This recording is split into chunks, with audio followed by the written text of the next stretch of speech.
Bonjour.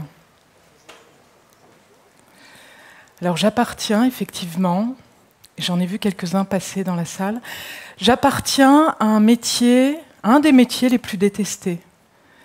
Parmi les métiers les plus détestés, il y a le banquier. J'en ai pas vu, mais je suis sûre qu'il y en a dans la salle. Oui, j'en ai vu. Si, j'en ai vu. Le banquier, l'agent immobilier, le journaliste, David est parti, je peux le dire, et les assureurs. Je m'appelle Isabelle, je suis assureur, et je suis ravie d'être assureur. Alors, je vais vous parler effectivement de relations clients dans l'assurance, David vous l'a dit. Alors, qu'est-ce que c'est que l'assurance? L'assurance, c'est un service que vous payez d'abord, que vous consommez ensuite, parfois jamais. Et quand vous en profitez, souvent vous n'êtes pas content. Alors pourquoi vous n'êtes pas content? Non que le service soit mauvais, non. C'est juste que quand vous avez besoin de nous, vous avez juste envie d'autre chose que nous appeler. Imaginez une naissance. Quand j'ai eu mes enfants, j'avais tout sauf envie d'appeler ma mutuelle. J'avais juste envie de rester avec mon bébé, juste ça. Quand vous avez un décès, vous avez besoin de vivre ce deuil, et à aucun moment vous n'avez envie de justifier à votre assureur pourquoi votre père est mort, s'il est bien mort. Vous avez juste envie d'être tranquille face à ce deuil. Quand vous avez de l'eau plein votre salon, il pleut dans votre salon, vous n'appréciez pas beaucoup quand votre assureur vous appelle pour savoir si vous êtes bien sûr que vous aviez assuré 4 et pas 5 pièces, que vous avez bien payé votre prime d'assurance. Voilà, c'est ça l'assurance depuis un siècle. En fait, on vous traite comme quand vous arrivez à la douane aux États-Unis. Pareil.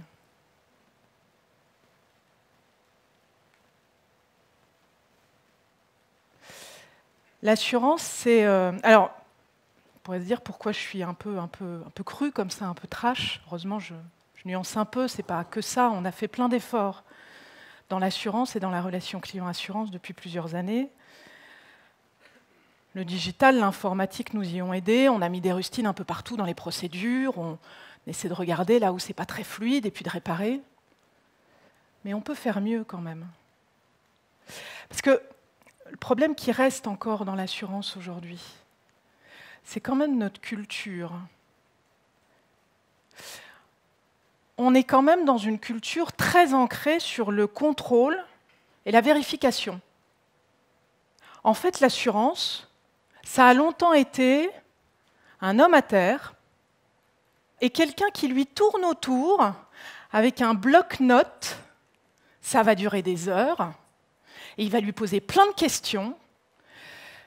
Il va lui demander sa pointure, sa taille de cheveux, s'il a bien payé sa police d'assurance, avant même de penser à lui tendre le bras pour l'aider à se relever. Parce qu'en même temps, la promesse dans l'assurance, c'est bien aider. L'ADN de l'assurance, et c'est pour ça que moi je suis allée dans l'assurance, l'ADN dans l'assurance, c'est plutôt une ADN d'ange gardien, bon, qui se transforme un peu vite en contrôleur du fisc, mais en principe.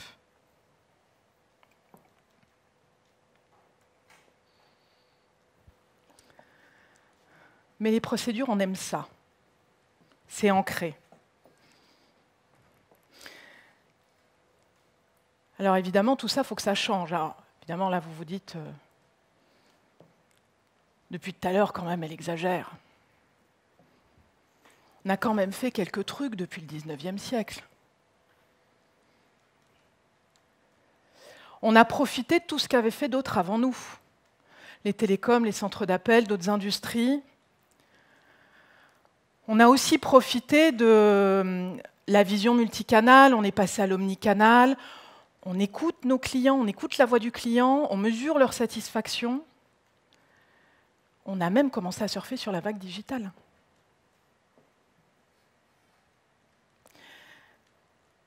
Et pourtant, je reste persuadée qu'on peut encore aller plus loin, bien plus loin.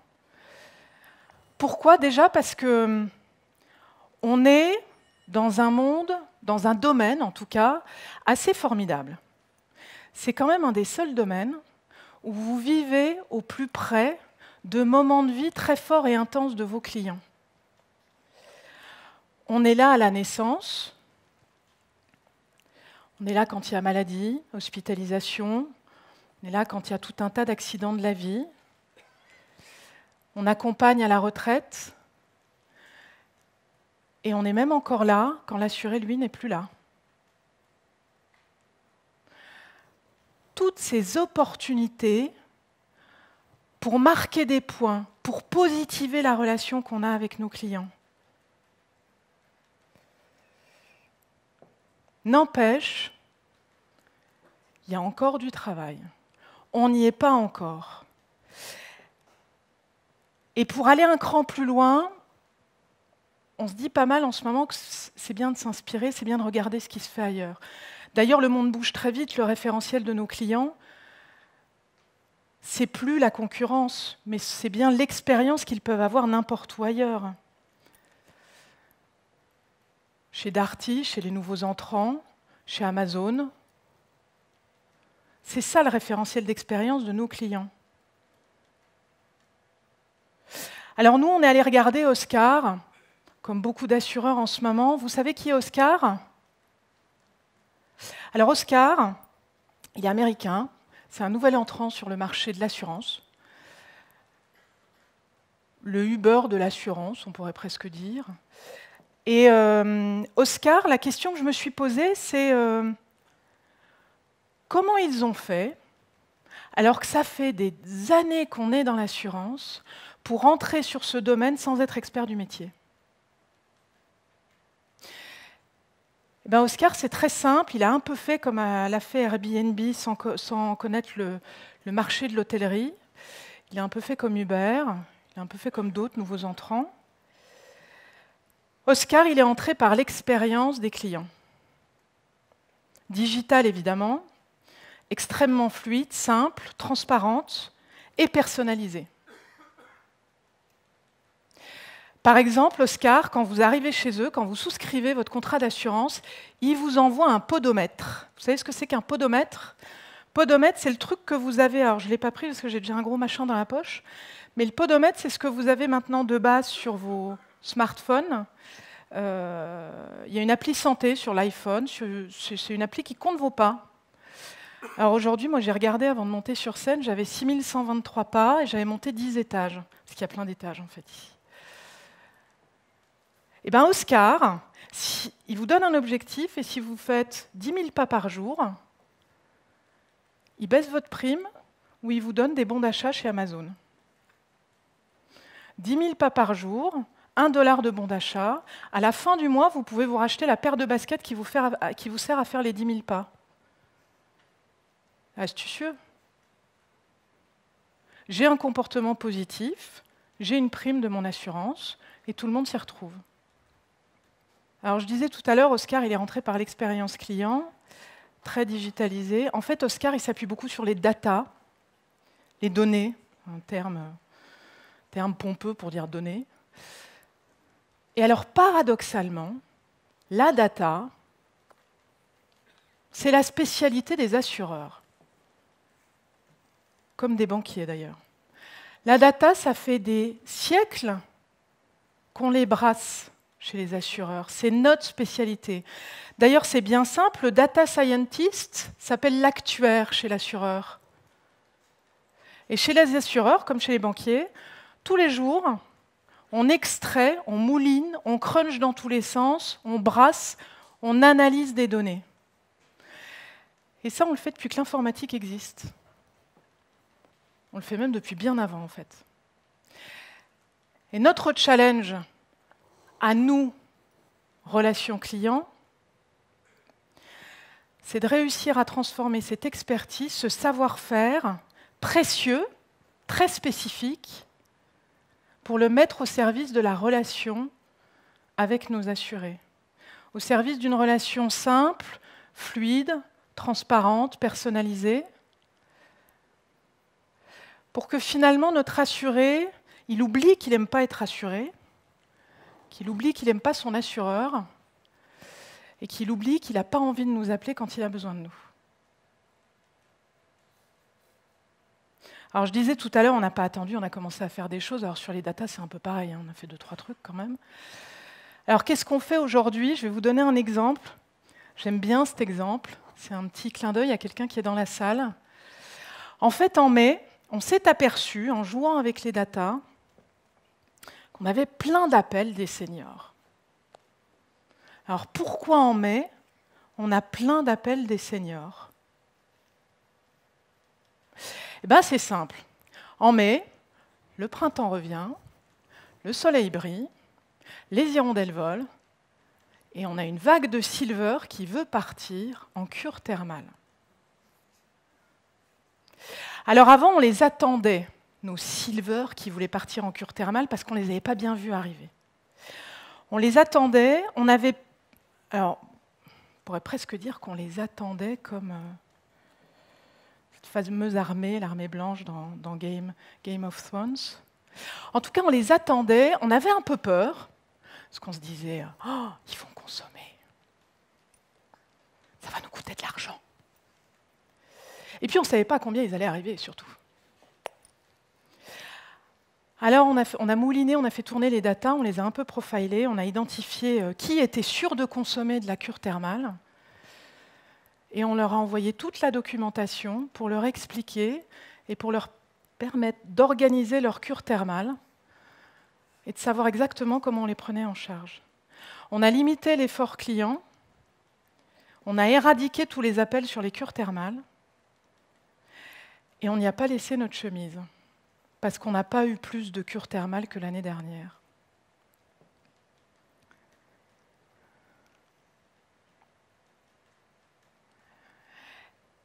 Et pendant qu'on a fait ça, on a gagné du temps en centre d'appel. Qu'est-ce qu'on a fait? On a fait des appels câlins vers nos clients pour lesquels les datas nous disaient « Attention, lui, il est prêt à partir. Il va s'en aller. » Voilà, reconquête. Alors on peut aller encore plus loin, ça sont 2 petits exemples rapidement décrits, on peut aller encore plus loin.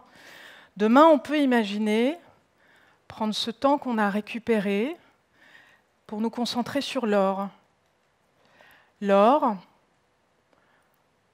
on a vu, on a profilé,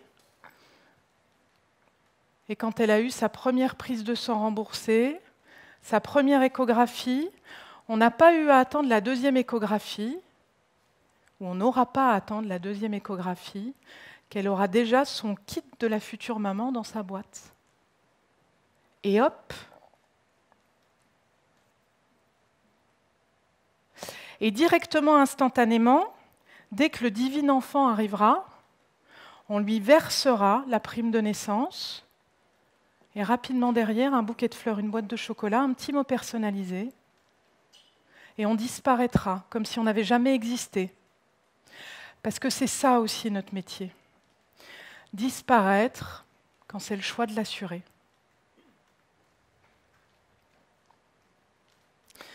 Je parlais de l'or qu'on voit arriver. Il y a un truc magique. Alors certains d'entre vous y sont, un peu, beaucoup, peut-être, certains n'y sont pas. Il y a un truc magique sur lequel il faut qu'on avance très fort, c'est la vision 360. Non seulement on verra arriver le client, mais quand il arrivera, en quelques secondes et un clin d'œil, le conseiller saura tout de lui. Il n'aura plus à chercher dans 70 outils différents quel est le nom de son client, son numéro de sécurité sociale, s'il a des enfants, si ses enfants vont bien, quel est son niveau de fidélisation, s'il va nous quitter, s'il va rester. On saura même quelle est son humeur, quelle est l'évaluation qu'il nous a mise hier dans son enquête de satisfaction, s'il vient de poster un tweet assassin sur notre compte, sur les réseaux sociaux, on saura tout de lui en quelques secondes.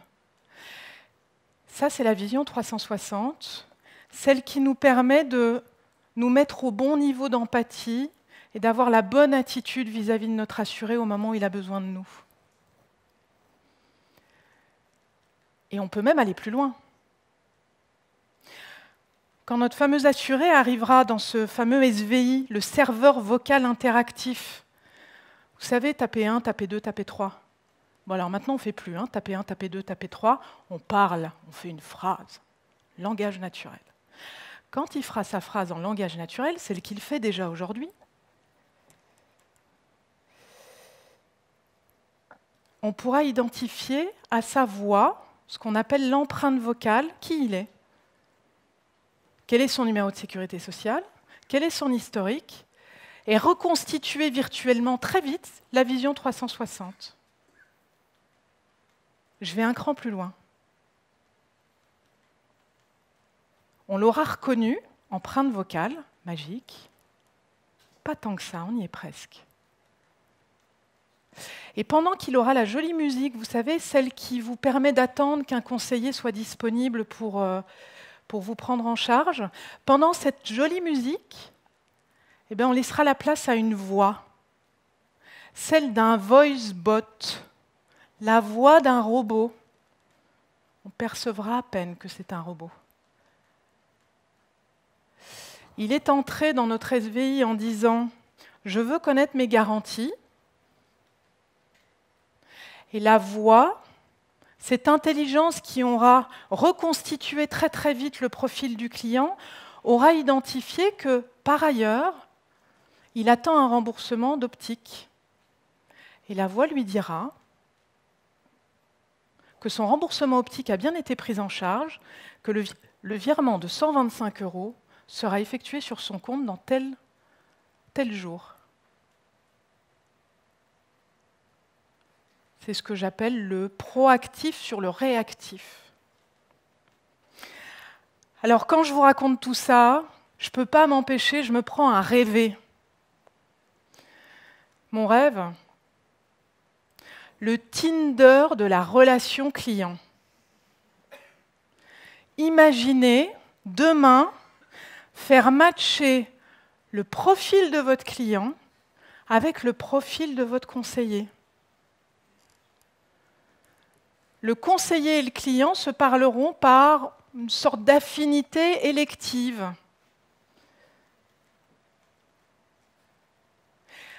Ainsi, Guillaume, conseiller chez Malakoff Médéric,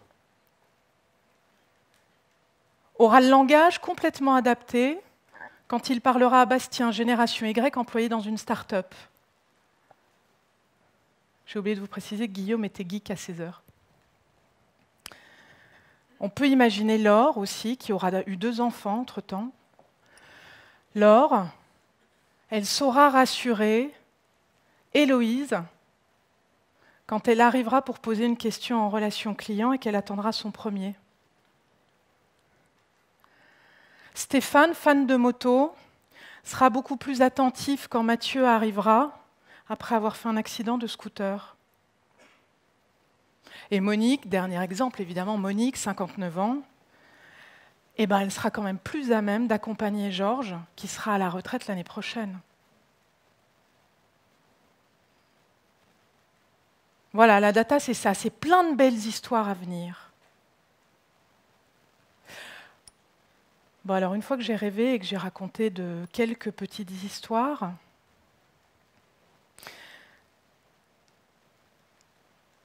je me dis quand même qu'il faut qu'on change de culture. Et alors là où je suis, chez Malakoff Médéric, on gamberge pas mal en ce moment. Et on a 3 chantiers, et on avance. Un premier chantier, c'est un chantier manager, parce qu'on se dit que pour changer de culture, pour passer du contrôle et à la vérification à l'enchantement client, il faut changer de culture. Et pour changer de culture, il faut embarquer tout le monde. Et la meilleure courroie de distribution en la matière, c'est quand même les managers. On a un deuxième chantier qu'on pourrait appeler la symétrie des attentions. Parce que si nos conseillers ne sont pas considérés, on n'arrivera jamais à faire la révolution dans la relation client-assurance. Et puis, on observe ce qui se passe autour de nous. On n'est pas très loin de Station F, chez Malakoff Médéric. Et on se dit qu'il faut qu'on fonctionne de manière beaucoup plus agile, qu'on fonctionne en mode start-up. Il n'y a pas qu'Oscar à observer. On se dit, je l'ai dit tout à l'heure, qu'il faut qu'on s'éloigne absolument de la vérification, de cette espèce de culture de la fiscalité à outrance, du contrôle à outrance. Et on se dit qu'il faut laisser nos collaborateurs expérimenter. Il faut qu'on s'autorise nous-mêmes à se planter, au moins en interne. Parce que c'est ça aussi, l'assurance aujourd'hui. Je vous remercie.